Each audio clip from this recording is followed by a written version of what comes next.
नमस्कार दोस्तों, स्वागत है आपका ट्रूथ लेंस के एक और बेहद रोचक और रहस्यमयी वीडियो में। इस वीडियो को बेहतर अनुभव के लिए आप 1.5x स्पीड पर भी देख सकते हैं। पृथ्वी का सबसे गहरा स्थान, एक ऐसी दुनिया जहां सूर्य की रोशनी कभी नहीं पहुंचती, जहां दबाव इतना अधिक है कि सामान्य जीव कुछ ही क्षणों में नष्ट हो जाएं, और फिर भी वहां जीवन मौजूद है। लेकिन सवाल ये है, मारियाना ट्रेंच आखिर बना कैसे? 10,000 मीटर से अधिक गहराई में कौन से जीव रहते हैं? मानव वहां तक कैसे पहुंचा? और क्या पृथ्वी का सबसे गहरा स्थान भी मानव प्रदूषण से सुरक्षित नहीं बच पाया? आज हम मारियाना ट्रेंच और चैलेंजर डीप की पूरी कहानी वैज्ञानिक तथ्यों और खोजों के आधार पर समझेंगे। आइए शुरू करते हैं। सेक्शन 1, मारियाना ट्रेंच, एक परिचय। पश्चिमी प्रशांत महासागर का ये विशाल अर्धचंद्राकार गर्त, इसकी लंबाई करीब 2550 किलोमीटर है और इसी के बिल्कुल दक्षिणी छोर पर स्थित है चैलेंजर डीप, जो हमारी पृथ्वी का सबसे गहरा ज्ञात बिंदु है। लेकिन ये गहराई आखिर है कितनी? इसे ऐसे समझते हैं, आधुनिक सोनार मैपिंग के हिसाब से चैलेंजर डीप की गहराई लगभग 10,984 मीटर मापी गई है। अब जरा इसकी कल्पना कीजिए, अगर हम 8,848 मीटर ऊंचे माउंट एवरेस्ट को उखाड़कर सीधा इस गर्त में डाल देना, तो भी एवरेस्ट की चोटी पानी के अंदर 2,100 मीटर डूबी रहेगी। मतलब ये पैमाना इतना विशाल है कि इसके अंदर ग्रैंड कैनियन जैसे 6 विशालकाय कैनियन आराम से समा सकते हैं। सेक्शन 2, पाताल की निर्माण प्रक्रिया, या कहिए टेक्टोनिक फोर्सेस और सबडक्शन। अब सोचने वाली बात है कि इतनी अकल्पनीय गहराई का निर्माण आखिर हुआ कैसे? इसका जवाब हमारी पृथ्वी की सतह के ठीक नीचे काम कर रही प्रचंड भूवैज्ञानिक शक्तियों में छिपा है। दरअसल प्रशांत महासागर की प्लेट लगातार पश्चिम की ओर खिसक रही है। ये कोई आम प्लेट नहीं है, यह पृथ्वी की सबसे पुरानी समुद्री पपड़ियों में से एक है, लगभग 18 करोड़ साल पुरानी। इतनी पुरानी होने की वजह से यह बेहद ठंडी और भारी हो चुकी है। तो होता क्या है, जब ये भारी प्रशांत प्लेट अपेक्षाकृत छोटी मरियाना प्लेट से टकराती है, तो ये एकदम सीधे एक बहुत ही तीखे कोण पर पृथ्वी के मेंटल में नीचे की ओर गोता लगा जाती है। और इसी भयानक टेक्टोनिक हलचल से जन्म होता है कुछ बेहद रहस्यमयी भूवैज्ञानिक संरचनाओं का। अत्यधिक दबाव में जब पानी चट्टानों से बाहर निकलकर रासायनिक क्रिया करता है, तो इसे सरपेंटिनाइजेशन कहते हैं। इसी वजह से वहाँ कुछ अद्भुत हॉटस्पॉट बन गए हैं, जैसे शैम्पेन बेंट, जहाँ से 98% शुद्ध तरल कार्बन डाइऑक्साइड के बुलबुले निकलते हैं, या फिर सल्फर कड़ाही, जहाँ पिघले हुए गंधक का पूरा तालाब उबल रहा है। आपको जानकर हैरानी होगी कि पूरे सौर मंडल में पिघले हुए सल्फर के ऐसे सक्रिय तालाब हमारी पृथ्वी के अलावा सिर्फ बृहस्पति ग्रह के चंद्रमा ईओ पर ही पाए जाते हैं। है ना कमाल की बात? सेक्शन 3, चरम गहराई और अद्भुत जीव, हेडल जोन का जीवन। 6,000 मीटर से ज्यादा की गहराई को हेडल जोन कहा जाता है, पाताल के यूनानी देवता हेड्स के नाम पर। एक ऐसी दुनिया जहां घुप अंधकार है और तापमान हमेशा शून्य के करीब रहता है। लेकिन सबसे बड़ी चुनौती वहां का तापमान या अंधेरा नहीं है, बल्कि दबाव है। चैलेंजर डीप के तल पर जो दबाव है, वो सतह से 1100 गुना अधिक होता है। इसको ऐसे समझिए कि 100 जवान हाथी एक साथ किसी इंसान के सिर पर खड़े हो जाएं। इतना प्रचंड दबाव जो किसी भी जीव के प्रोटीन को सेकंडों में कुचल सकता है। तो फिर वहां जीवन कैसे मुमकिन है? यहां एंट्री होती है TMAO की, यानी ट्राइमेथिलेमाइन ऑक्साइड। ये एक खास तरह का सुरक्षात्मक अणु है।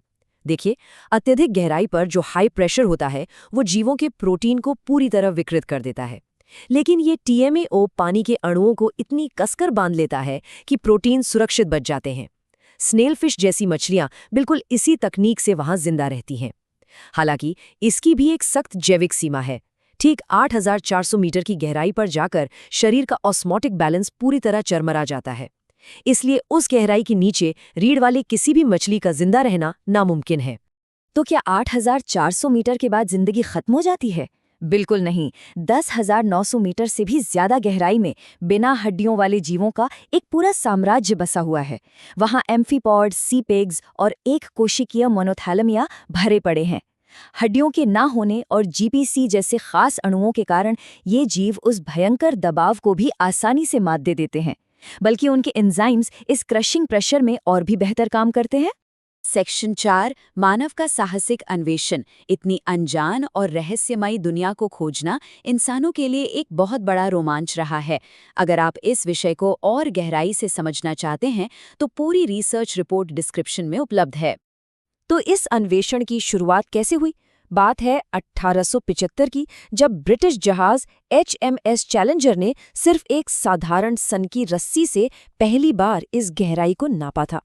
फिर 1960 आया, जब जैक्स पिकार्ड और डॉन वॉल्श ट्रिएस्ट नामक पनडुब्बी में पहली बार वहां पहुंचे। उसके बाद 2012 में हॉलीवुड डायरेक्टर जेम्स कैमरून ने डीप सी चैलेंजर में एक ऐतिहासिक सोलो यात्रा की। और 2019 में विक्टर वेस्कोवो ने अपनी आधुनिक पनडुब्बी लिमिटिंग फैक्टर से बहुगोता लगाकर एक नया विश्व रिकॉर्ड स्थापित कर दिया। इन असाधारण यात्राओं ने हमें वो दिखाया जो पहले कभी किसी ने नहीं देखा था। 2012 में जब जेम्स कैमरून इस अथाह गहराई में पहुंचे तो उनके शब्द थे, यह चंद्रमा के समान पूरी तरह बंजर और उजाड़ है। उनका ये वर्णन हमें बताता है कि महासागर का ये सबसे निचला हिस्सा हमारी आम दुनिया से कितना अलग और वीरान है। सेक्शन 5 गहराई में छिपा प्रदूषण, एक अनदेखा संकट। मारियाना ट्रेंच को हम हमेशा से दुनिया की पहुंच से दूर और एकदम सुरक्षित मानते थे, लेकिन आधुनिक वैज्ञानिक शोधों ने एक ऐसा सच सामने रखा है जो बेहद दुखद है। पृथ्वी की सबसे गहरी जगह भी इंसानी प्रदूषण से बच नहीं पाई है। आखिर ऐसा कैसे हो सकता है?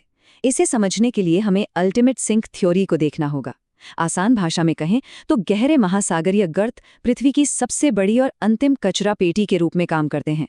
भौतिक नियमों के अनुसार जब समंदर में तैरता कचरा धीरे धीरे टूटता है तो गुरुत्वाकर्षण उसे सीधा नीचे खींचने लगता है, और तटों के विपरीत एक बार जो कचरा मारियाना ट्रेंच में गिर गया वो प्राकृतिक रूप से कभी वापस बाहर नहीं आ सकता। ये तथ्य किसी को भी विचलित कर सकते हैं। 2018 में 10,898 मीटर की अथाह गहराई में एक सिंगल यूज प्लास्टिक बैग तैरता हुआ मिला। जरा सोचिए, बियर के कैन और स्पैम के डिब्बे वहां बिखरे पड़े हैं।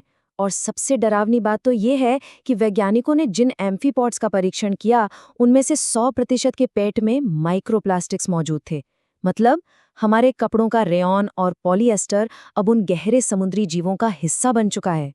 और बात सिर्फ प्लास्टिक पर ही खत्म नहीं होती।